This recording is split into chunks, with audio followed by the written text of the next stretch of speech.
साथियों नमस्कार। 2017-18 में आया हुआ प्रश्न हम देखने जा रहे हैं जो कि वेन आरेख से संबंधित है।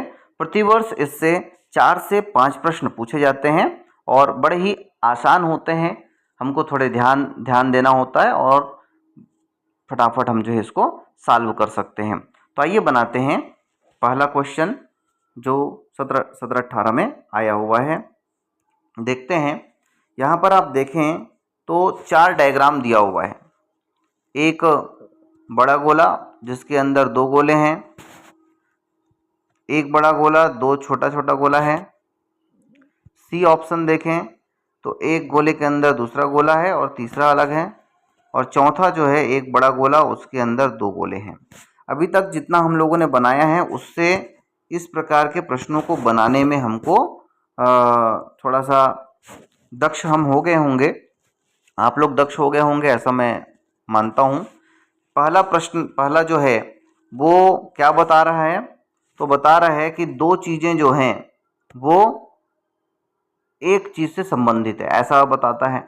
बी वाला जो है 3 अलग अलग चीज़ों के बारे में जानकारी दे रहे हैं। सी जो है 2 एक साथ जुड़े हुए हैं, तीसरा अलग है, ऐसा बता रहा है। और चौथा जो है क्या बता रहा है कि 2 अंदर की जो चीज़ें हैं वो एक दूसरे से परस्पर संबंधित हैं। इनमें से कुछ ये भी है और कुछ वो भी है, और दोनों के दोनों मिलाकर तीसरे से जुड़े हुए हैं, ऐसा संबंध होता है। आइए प्रश्न को देखते हैं जिससे हमको इसको समझने में आसानी होगी। प्रश्न है पहला 41 नंबर का प्रश्न, मानव शिक्षक स्नातकोत्तर। तो देख लीजिए, मानव शिक्षक स्नातकोत्तर, तो इसमें सबसे अच्छा ऑप्शन कौन सा हो सकता है? इसलिए यहाँ पर आंसर डी जो है बिल्कुल सही होगा। देखिए ये क्या बोल रहा है, ये शिक्षक हो गए, तो शिक्षक ही जो है इनमें से क्या है? स्नातकोत्तर हैं, और जो स्नातकोत्तर हैं उनमें से कुछ लोग क्या हैं? शिक्षक हैं, और ये सभी के सभी क्या हैं? मानव हैं। इसलिए यहाँ पर इसका सही निरूपण कौन कर रहा है? डी जो है आंसर आ जाएगा। 41 का आंसर डी। अगले प्रश्न हम चलते हैं 42 में, आम, फल, सब्जी। अब देख लीजिए, आम, फल और सब्जी कौन सबसे अच्छा निरूपित करेगा? तो आप देखें तो आम और फल रिलेटेड हैं, सब्जी अलग है। तो आप सी जो आंसर है, ये देखो, आम, फल और सब्जी, है ना। आम जो है अंदर में है वो क्या है? फल है, और सब्जी अलग। तो इसके लिए आंसर क्या हो जाएगा? सी। 42 का आंसर हो जाएगा सी।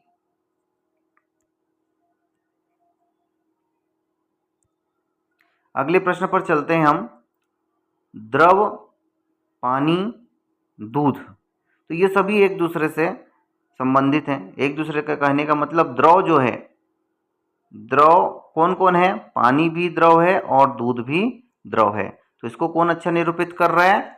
ऑप्शन ए, पानी, दूध द्रव है। तो ये देखो दोनों के दोनों द्रव हो गए। तो ऑप्शन ए 43 का आंसर क्या हो जाएगा? ए इसका आंसर हो जाएगा।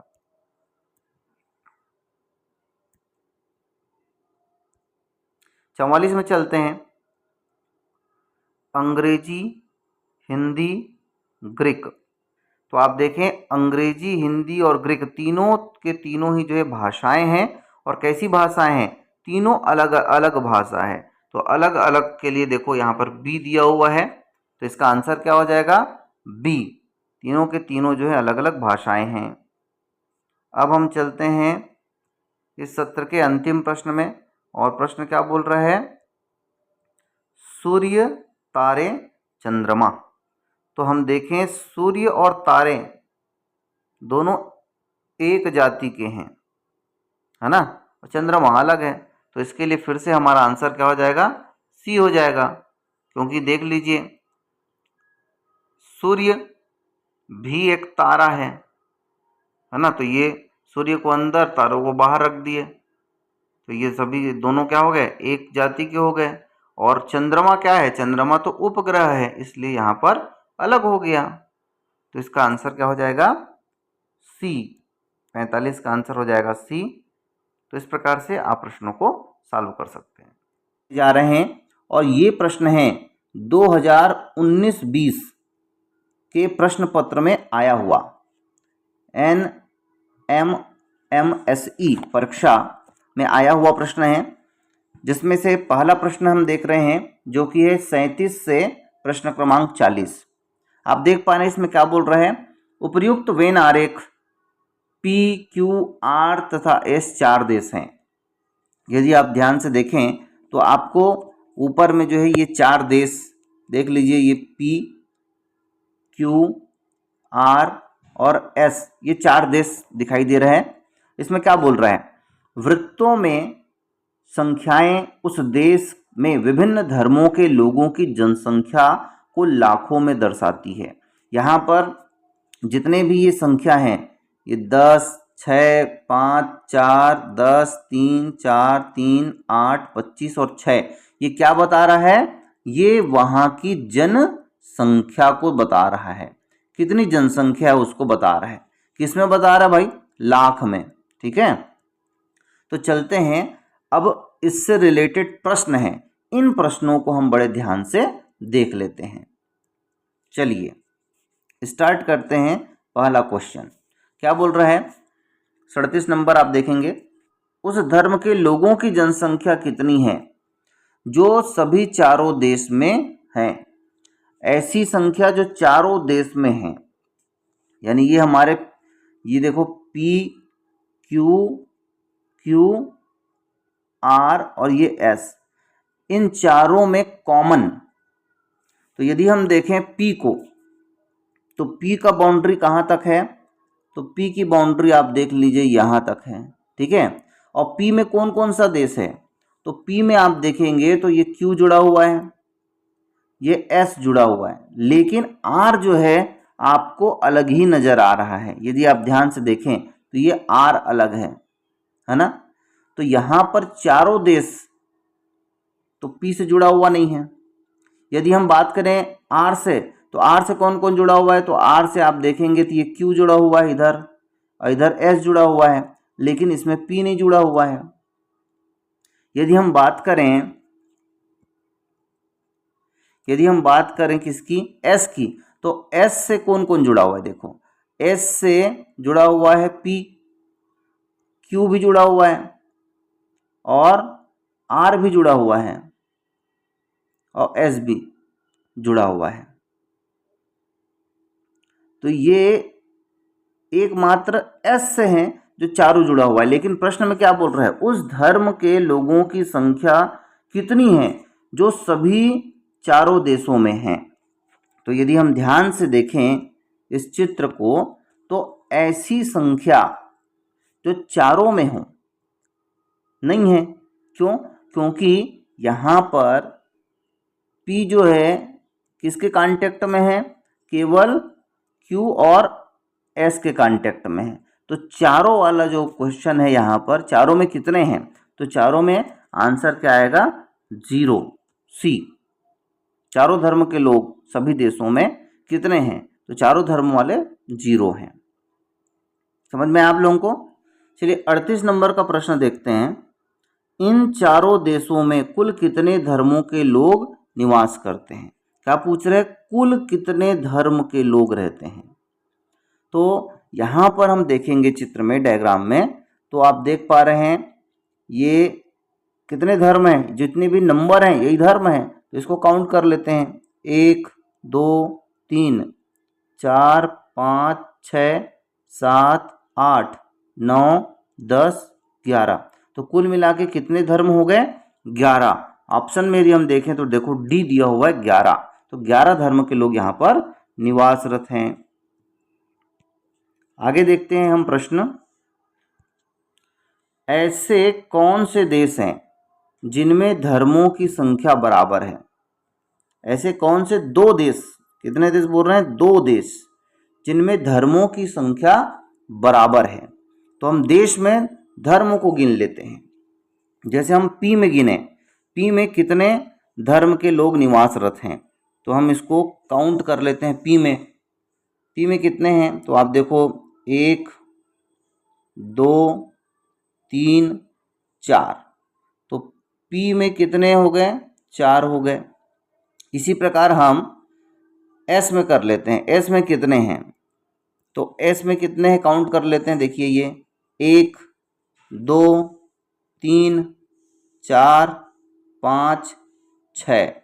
तो S में हो गए 6। अब हम काउंट कर लेते हैं R को। R में कितने हैं? तो R में देखो 1, 2, 3, 4। तो R में कितने देश हो गए, कितने धर्म हो गए? 4। अब क्या बच गया हमारा? अब बच गया एकमात्र हमारा Q। Q में कितने हैं हम काउंट कर लेते हैं। तो Q में आप देखिए 1, 2, 3, 4, 5, 6। तो अभी आप क्वेश्चन को देखिए क्या बोल रहे हैं।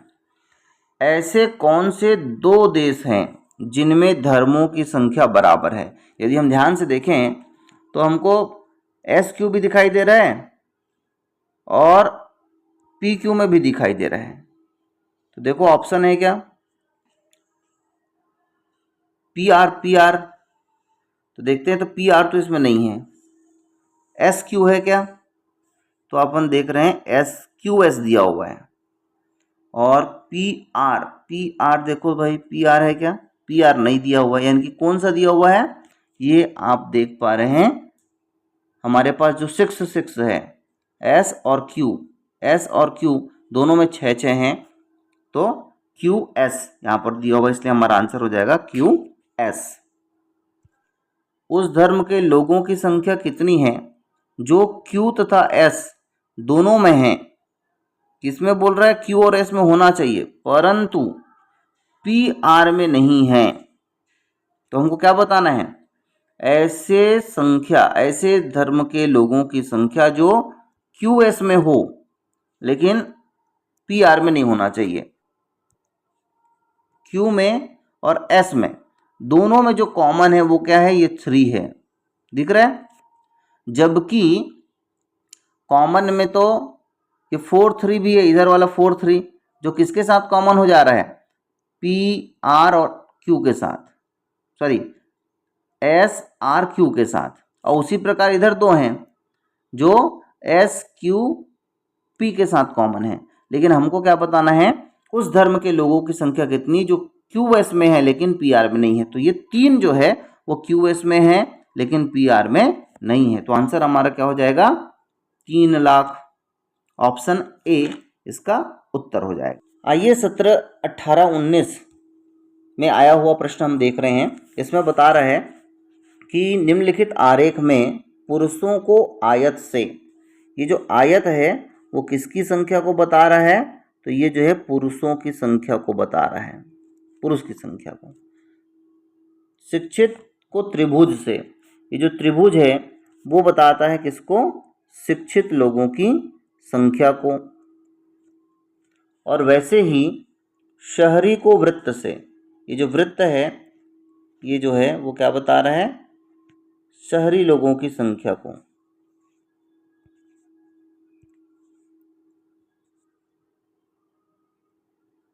ये हो गया हमारा शहरी। वर्ग जो है लोक सेवक को बताता है, लोक सेवक। ठीक, अब इसको देखते हुए प्रश्न हमको बनाना है। प्रश्न पहला बोल रहा है 33 नंबर का, ऐसे कितने शिक्षित पुरुष हैं जो शहरी नहीं हैं? तो सबसे पहले शिक्षित पुरुष को देख लेते हैं अपन। ये इतने जो हैं वो शिक्षित हैं। ठीक, क्या क्या हैं? 4 हैं, 4 है, देखिए ये 4 है, 11 है और 5 है। अब हमको क्वेश्चन क्या बोल रहा है? ऐसे कितने शिक्षित पुरुष हैं जो शहरी नहीं हैं? तो ये गोले के अंदर जो है वो शहरी हैं। ठीक, और यहाँ पर शिक्षित की संख्या को बताया हुआ है। ये जो ट्रायंगल है वो किसकी संख्या को बता रहा है? शिक्षित की। हमको जो प्रश्न में पूछ रहा है वो क्या पूछ रहा है? शिक्षित पुरुष। तो पुरुष कौन से हैं भाई? ये आयत वाले, ये जो आयत है इसके अंदर जो है वही शिक्षित हैं। तो यहाँ पर ये 11 जो है हमारा सही आंसर हो जाएगा। तो ऑप्शन डी इसका सही उत्तर। नेक्स्ट क्वेश्चन में चलते हैं। ऐसे कितने व्यक्ति हैं जो न तो लोक सेवक हैं, न शिक्षित हैं और न ही पुरुष हैं, लेकिन शहरी हैं? अच्छा, तो क्या बोल रहा है? बहुत सरल क्वेश्चन है। देखिए, प्रश्न को घुमा दिया है। ऐसे कितने व्यक्ति हैं जो न तो लोक सेवक हैं, न शिक्षित हैं, न ही पुरुष हैं, लेकिन शहरी हैं? तो हमको कंसंट्रेशन किस पे करना है? शहरी पर। तो ये शहरी का गोला आप देख लो, वृत्त जो है। अब वृत्त में जो अकेला है, सबसे अलग, जो ओवरलैप किसी से नहीं किया है, वो संख्या क्या है? ये 3 है। प्योर शहरी 3 है। और प्रश्न को आप देख लो क्या बोल रहा है। ऐसे कितने व्यक्ति हैं न तो लोक सेवक हैं? लोक सेवक कौन है? तो लोक सेवक ये वर्ग वाले हैं। तो बोल रहा है लोक सेवक नहीं होना चाहिए, यानी ये संख्या कट। दूसरा, शिक्षित न ही शिक्षित, तो शिक्षित कौन होगा भाई? ये संख्या शिक्षित है। और क्या? पुरुष, ना ही पुरुष हो वो, तो पुरुष कौन है? इसके अंदर जितने भी हैं वो सभी के सभी पुरुष हैं। बच गया कौन? तो ये बच गया केवल और केवल 3 बच गया, जो क्या है? शहरी हैं। तो ऑप्शन देख लीजिए 3 कहाँ पर है? ये देखिए, ऑप्शन ए इसका उत्तर हो जाएगा। ऐसे कितने शहरी हैं, ऐसे कितने शहरी एवं लोक सेवक हैं जो पुरुष नहीं हैं? तो शहरी कौन है? वृत्त वाले शहरी हैं। और लोक सेवक कौन है? ये वर्ग वाले हैं। प्रश्न क्या पूछ रहा है? ऐसे कितने शहरी हैं, शहरी एवं लोक सेवक हैं, शहरी एवं लोक सेवक हैं जो पुरुष नहीं हैं? तो पुरुष कौन है? पुरुष तो ये वर्ग वाले हैं, ये आयत वाले हैं। आयत वाले क्या हैं? पुरुष हैं। प्रश्न में दिया हुआ है, हम लोगों ने देख लिया। देखो, पुरुषों को आयत में। प्रश्न क्या पूछ रहे हैं? ऐसे कितने शहरी एवं लोक सेवक हैं जो पुरुष नहीं हैं? तो सबसे पहले यहाँ पर पूछा गया कि शहरी एवं लोक सेवक जो पुरुष नहीं हैं, तो इसके अंदर वाले तो सभी के सभी क्या हैं भाई? पुरुष हैं। अब हमको देखना है शहरी कौन है। तो शहरी ये 3 हो गया, 3। और लोक सेवक कौन? ये 7। तो ये 3 और 7 को हम जोड़ देंगे, कितना हो जाएगा? 10। तो इसका आंसर हो जाएगा बी, 10। अगले प्रश्न पे चलते हैं।